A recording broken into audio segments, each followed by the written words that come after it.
Hello everyone, कैसे आप सब लोग? बढ़िया एकदम। तो आज हम देखने वाले हैं रेस्पिरेटरी कंट्रोल सेंटर। मतलब जो रेस्पिरेशन है उसका कंट्रोल सेंटर कहाँ पर है, कि रिदमिक रेस्पिरेशन कैसा होगा, रिदमिक रेस्पिरेशन कैसा होगा, वो आज हम देखने वाले हैं। तो जो रेस्पिरेटरी सेंटर रहता क्या रहता है, जो रेस्पिरेटरी सेंटर रहता है वो मेडुला रीजन ऑफ ब्रेन में रहता है। कहाँ पर रहता? मेडुला रीजन ऑफ ब्रेन, मतलब मेडुला के रीजन में, मतलब हाइड ब्रेन के मेडुला रीजन में ये यहाँ पर रहता है। Responsible for rhythmic regulation. अब ये रिदमिक रेगुलेशन का मतलब क्या होता, कि जो इंस्पिरेशन और एक्सपिरेशन है वो रिदमिक वे में कैसा होगा, ये कौन कंट्रोल करता? मेडुला रीजन कंट्रोल करता। ठीक है। उसके बाद न्यूमोटेक्सिक सेंटर। न्यूमोटेक्सिक सेंटर क्या है? अब ये देखो, न्यूमोटेक्सिक सेंटर, न्यूमो का मतलब होता कि रिलेटेड टू लंग्स। ठीक है। तो pneumotaxic centre present in पॉन्ज reason. अब ये पॉन्स रीजन में रहता। कौन सा centre? Pneumotaxic centre. Respiratory centre कहाँ पर रहता? मेडुला रीजन में। और जो न्यूमोटेक्सिक सेंटर है वो कहाँ पर रहता? पॉन्स में। ठीक है। Region of the brain. ठीक है। Moderate the function of respiratory rhythm. ये भी क्या करता? रेस्पिरेटरी रिदम को कंट्रोल करने का काम ये करता। कौन कौन? रेस्पिरेटरी सेंटर जो कि मेडुला रीजन में रहता, और न्यूमोटेक्सिक सेंटर जो कि कहाँ पर रहता? पॉन्स में रहता। उसके बाद रिड्यूस ड्यूरेशन ऑफ इंस्पिरेशन। ठीक है। इसका काम क्या है न्यूमोटेक्सिक सेंटर का, कि ये रिड्यूस करता किसको? इंस्पिरेशन को, मतलब सांस अंदर लेने को ये रिड्यूस करता, कम करता। कौन?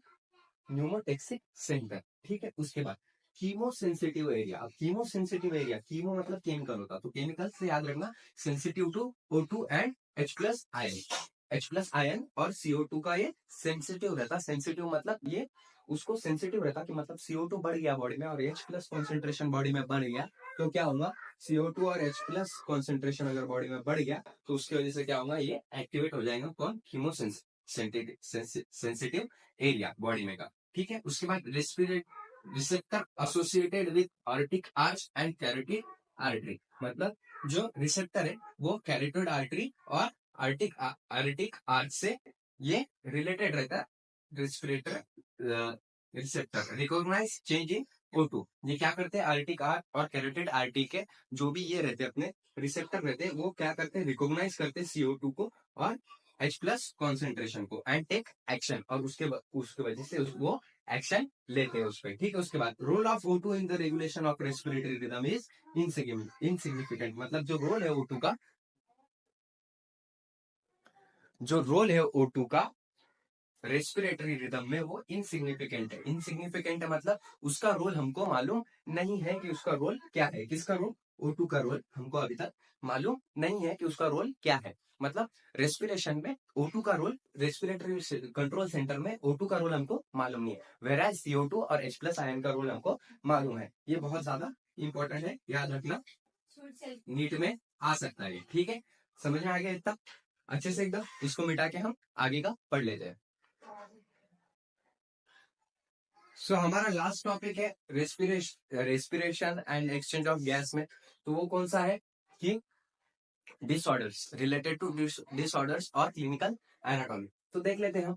सबसे पहली बीमारी है यहाँ पर अस्थमा। तो अस्थमा क्या है? Difficulty in breathing. क्या? जो ब्रीथिंग रहती है हमारी, जो सांस लेने की, सांस लेते हैं हम, वहां पर हमको क्या होती है? डिफिकल्टी होती है। डिफिकल्टी मतलब हमको प्रॉब्लम जाती है, दिक्कत जाती है रेस्पिरेशन करने में या फिर ब्रीथिंग करने में। ठीक है। इसके सिम्टम्स क्या क्या है? तो वीजिंग, वीजिंग मतलब नाक हमेशा बहते रहना। इन्फ्लामेशन, ये इंपॉर्टेंट है, इन्फ्लामेशन ऑफ ब्रोंकियल एंड ब्रोक्यूल्स। मतलब इन्फ्लामेशन हो जाता कहाँ पर? ब्रोंकिया में और ब्रोक्यूल में। ठीक है। तो इन्फ्लामेशन हो जाना ब्रोंकिया और ब्रोक्यूल में, ये अस्थमा है। ठीक है। उसके बाद इम्फाइसीमा, वेरी वेरी इंपॉर्टेंट। ठीक है, ये इंपॉर्टेंट है।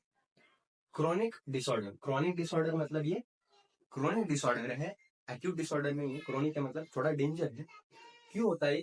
यहाँ पर क्या होता है? Alveolar wall damage due to which surface area decrease. मतलब क्या होता है? जो अल्वोलर वॉल है वो डैमेज हो जाते हैं। डैमेज मतलब खराब हो जाते हैं, और उनका जो सरफेस एरिया है वो क्या हो जाता? कम हो जाता। अब याद रखो, alpha anti trypsin, very very important. ये है उसकी थेरेपी, इससे इसको सही किया जाता। ये 2024 में आया था नीट में। ठीक है। सो क्या है कि एम्फाइसीमा क्या है? क्रॉनिक डिसऑर्डर है, अल्वोलर वॉल को डैमेज करता, सरफेस एरिया इसमें डिक्रीज हो जाता। और सरफेस एरिया डिक्रीज हुआ तो उससे क्या होगा, फिर जो रेस्पिरेशन है, अपन जो रिस्पायर करते हैं, वो बराबर से एब्जॉर्ब नहीं हो पाएगा।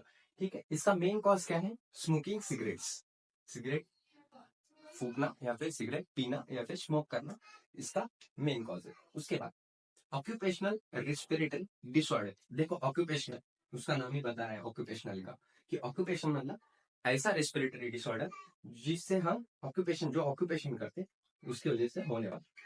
ठीक है, इसको हम ऑक्यूपेशनल रेस्पिरेटरी डिसऑर्डर ऐसा बोलते हैं। ये किस वजह से होता? इंडस्ट्रीज में काम करने की वजह से होता। कौन सी इंडस्ट्रीज? जो कि स्टोन को ब्रेक करती या फिर ग्राइंड करती। ब्रेक करती मतलब स्टोन को तोड़ने वाली कंपनियां या फिर ग्राइंड करने वाली, क्रश करने वाली कंपनियां, उस वजह से, क्रश मतलब तोड़ने वाली कंपनियों में जो काम करता है, उस वजह से होने वाली ये डिसऑर्डर है, जिसको हम ऑक्यूपेशनल डिसऑर्डर बोलते हैं। लॉन्ग एक्सपोजर होना चाहिए, मतलब बहुत दिनों से काम कर रहे हैं, 10-15 साल हो गए, तब ये डिसऑर्डर हमको देखने को मिलता है।